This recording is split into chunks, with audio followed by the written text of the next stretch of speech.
What's up, guys? Welcome back to the channel. Here we are with another reaction video, and in this one we find out why won't Americans wear UK firefighter helmets?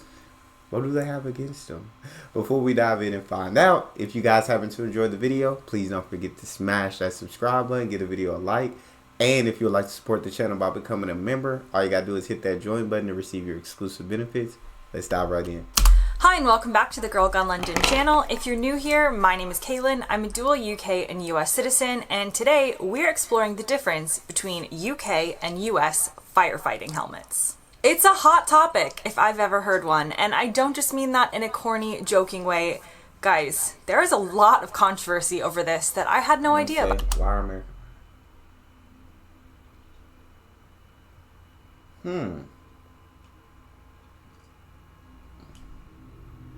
So let's get started, and if you're like, wait, why are we covering just firefighting helmets and not UK versus US fire services in general?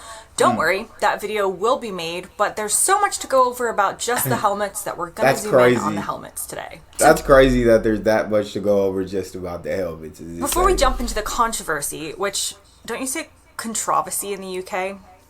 Comment below. I say controversy. I say controversy. But I think people here that I know say controversy. Is this gonna start something in the comments before we even started? Maybe. Okay, before we jump into it and the history of firefighting helmets, let's define the differences we're talking about when we refer to the modern European helmet versus the American helmet. This way you can have a picture in your mind of exactly what the fight is about. So in the UK, British firefighters use what's known in the firefighting community as the European or Euro helmet. A popular model is the MSA F1, and it looks like this. I'm just going to call it the UK helmet from now on because it is widely used within the UK fire service, but it's also widely used throughout Europe, hence the European designation. This is a two-piece helmet made of lightweight materials that has a face shield that can be raised or lowered as needed. The shield is clear and might have an anti-fog coating inside. It's often made with polycarbonate, and they have good impact and heat resistance. Obviously, I looked this up. I did not just know this offhand. They're often round in shape and have a visor and eye protection. And when it comes to comfort, these helmets have a foam padding on the inside and are made of lighter weight materials. In the US, the traditional American... Now that helmet looked very nice. And then it's very modernized, 100%. Yeah, why... I need to hear the US. If y'all still wearing them traditional helmets, why would you not want to go to the Euro helmet? Because that helmet looked nice, it feels nice, but it also has things that are very important that a firefighter helmet would need when fighting a fire. American fire helmet looks like this. You can see it's distinctly different from the UK helmet. We got American to switch helmets that up. have a more angular shape and are made of leather, though this is becoming a lot less common, as we'll talk about in a moment. Typically nowadays, it's made from a composite material. They usually don't have much padding inside, but they do have the famous crest at the top. The wide brim at the back extends out and away from the collar, which is meant to direct water and falling debris back and away from the neck. The most iconic color is red, though this can vary, and you can find them in other colors. Now let's move on to firefighting helmet history, because to understand I'm like, are the US just wanting to create their own modern version of the firefighter helmet? They don't want, Europe gonna do what Europe do, but if we are to modernize this helmet, we want to do it our way? Is that how we've gotten to a place where there is a fascinating amount of arguing within the firefighting community in the US? We need to understand a little bit more about the history of firefighting helmets in both places. The original style of helmet within the UK from the Victorian era to the 20th century was the Merryweather helmet, depicted here in an Etsy antique seller store I found. Oh, wow. Side note, in case you're interested in purchasing, I was disappointed to realize that the helmet model, apparently named Thelma, is not included, so don't get your hopes up. Now, Merryweather helmets were made of brass, though they could be silver-plated if you were an officer. However, electricity then became more widespread, and they were like, metal helmets are conductive and probably a safety hazard, so let's not. This led to new helmets made of composite materials, and then steel helmets during World War II, finally going back to composite helmets after the end of the war. This photo from 1987 shows London firefighters wearing something that more closely resembles the American style, but we can start to see that by 1999, the helmets are now looking closer to the European style helmet as it looks today. Okay. In 2009, a new uniform was rolled out for firefighters across the entire UK, again retaining that more rounded European style. In the USA, the familiar style of American helmets have been used since around 1836 when they were originally developed by a New York City firefighter. God dang. Originally, they were made from hard leather, which was tough and resisted burning. And as you can see in the design that still exists today, the high dome existed to deflect falling objects, and the long brim in the back, like I talked about, helped keep burning embers from falling into the collar. It wasn't until 1979, though, that the National Fire Protection Association actually issued the first standards on firefighting helmets in America, which meant they started to take on a more consistent shape. And over time, composite materials became used more than leather. And today, leather is seen as an old school style helmet in the US, and some departments these days won't actually authorize the use of the leather version. However, the shape has remained roughly the same, it's just the material that the helmet was made out of. Now, in the past 5 or so years, some fire departments in the US have started switching to the European style helmet for safety reasons. There are a few benefits to the Euro style helmet, which I'll let this lovely American man explain in this news section from KTAL News, based out of Arkansas. These things just cover the top of your head, where these actually come down and help protect the side of your head and your ears and everything. LED lights are built into the devices, and additional features like cameras and radios can be added on, all contained within the structure of the helmet. The biggest problem you run into with these helmets is everything that's hanging off these helmets catch in certain situations. However, here's the... Yeah, I'm just... I don't know. I guess we still got half the video left because I'm not understanding it. Like, if you're not going to adopt the European modernized helmet, why are we not modernizing the U.S. firefighter helmets? Because right now, you put them up side by side. Hey, that man just told you why the European helmets are better. He literally just told you so. What is going on? Keep it going. Keep the video Everything going. that's hanging off these helmets catch in certain situations. However, here's the controversy. Many American firefighters and firefighting departments are hugely resistant to this change and have no plans of adopting the European-style helmet, even despite the benefits. After lots of investigation of YouTube comments and Reddit threads, a theme emerged. The controversy over which helmet is best for American firefighters has less to do with the safety features and more to do with the sense of tradition. For instance, Ed Hartman, a fire chief in the US, brought over a European helmet for his men to try. He stated, "Almost as soon as it was suggested, there was a mounting opposition against it.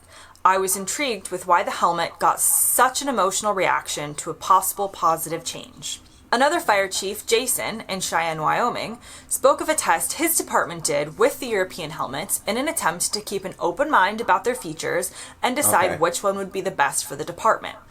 They found that the European helmets outperformed their current helmets, but they believed both met the basic safety standards, and they couldn't find enough data to validate the idea that the European helmet was overwhelmingly safer. His department's reaction was to ask if they could use both.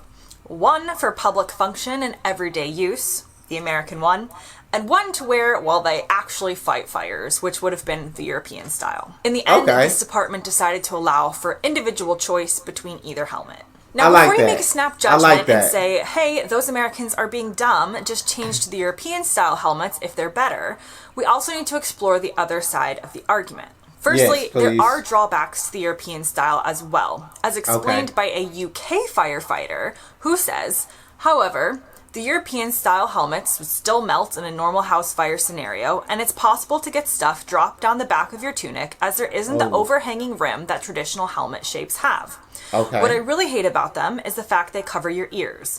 My hearing is shocking, and because of the design, I have to have my head pointing at somebody to hear them properly. Second massive con is it tunnels the noise just as effectively when you face something very loud, like a pump. This problem with the design of the European helmets regarding hearing did come up in my research in other instances as well. Another perspective, as explained by another firefighter in the same thread, is that one of the big pros of the American-style helmet is that you can use them with any kind of protective suits, whereas the European-style helmet seems to be the best for fighting fires, but worse for other functions that a firefighter might need to perform, which sounds a bit silly, but if you think about it, firefighters do more than just running into burning buildings all the time.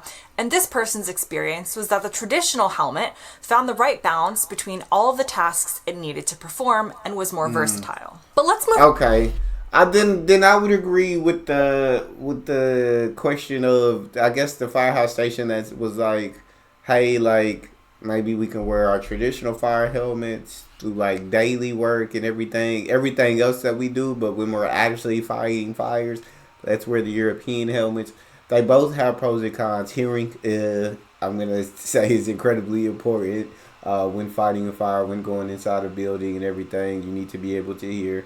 And I would also say that neck rim would also be very important for falling debris, to not slide in your tunic or in your suit, or however you say it. European firefighter helmets, however, though, protect all of your head, as when the U.S. firefighter showed that the fire, it's not protecting like the sides of your head, and so that's important. And I really think like the goggles that come down on the European helmet are cool, as well as the lights on them, I think are really amazing. And then you can put cameras and you could put everything else on them that you would need to.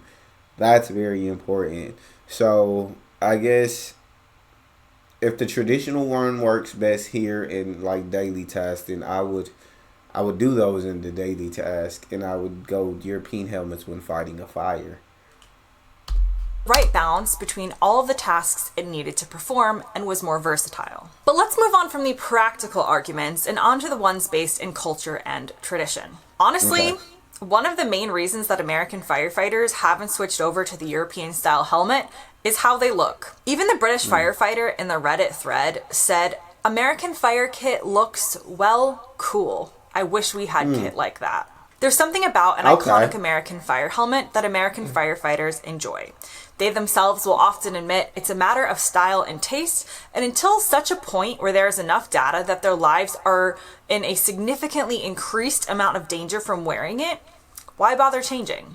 And the final reason that you probably won't see every American fire department in Euro-style helmets anytime soon goes back to Ed Harton's quote about being interested in understanding the emotional reaction he got by suggesting the European-style helmet to his team. The emotion there came from what the firefighting helmet means to American firefighters. It's not just a helmet to them for protection, but the helmet has an entire culture around it. For instance, one Redditor mentioned that in a lot of US fire departments, receiving the traditional helmet is actually an earned privilege and, as he says, is kind of a big deal. Because of the front of the American helmet, it can also be customized for your personal department or personality. So it could be a customized design that represents the pride you have in your department, or for instance, the old leather style helmets, you could flex the brim of the leather in a specific way that was personal to you. In many cultures, but particularly in American culture, the fire service is, as one article put it, a close-knit brotherhood with a shared culture that generates solidarity. Firefighter culture in the US is based on emotional fortitude, physical strength, a high tolerance of risk, technical competence, and a public service ethos. These firefighters often don't view firefighting as a job, but a calling and a culture and a way of life. To many Americans, firefighters are, in many ways, worshipped by society as heroes, and the helmet then is a representation of all of that. The thought of changing it then is not just based on the practical benefits, but it's an emotional threat to a sense of identity and long-lasting traditions. It's likely that more fire services in the US will slowly over time move to the Euro-style helmet as it becomes more popular in the US, but for now, because of the reasons that I've discovered, the change is slow and arguments over which helmet is best are still very much raging on within fire departments and on the internet. As always, I hope you learned something new, and thank you so much for watching. At the risk of starting our own controversy in the comment section, let me know below which style you prefer the look of best. Thanks for watching, and I'll see you next time. I guess I can't argue with that. Tradition, culture is very important, especially when you take into consideration a fire team having an emotional response to changing their helmets. There's just some things that it represents more than just a helmet to them. So I completely understand where they're coming from. Um, I don't know if there's a way the U.S. I guess could modernize the helmet, kind of keep that same I guess look or tradition about it, but modernize it in I guess kind of ways that the Europeans have. That would be a very interesting question to ask, but yeah, if the data shows that there's not a significant difference, although any difference, I feel like as a firefighter would be very important if it made any difference in rather how minimal, no matter how minimal or significant, in bringing you back home. I feel like I'd go with the different helmets, but uh, like I said, I can't be mad at tradition and culture. I also believe that is something that is very important. I know there are many things that the UK has that are very traditional for them that they would not change, and that's completely understandable. There's so much history and tradition within the country. While America's younger, the traditions that we have here, I understand why the firefighters would be reluctant to change because of what that helmet represents. But let me know what you guys think in the comment section. Very intrigued to hear what you guys have to say. If you enjoyed, please don't forget to subscribe, give a video a thumbs up, and check out this next video. I'll see you guys next time.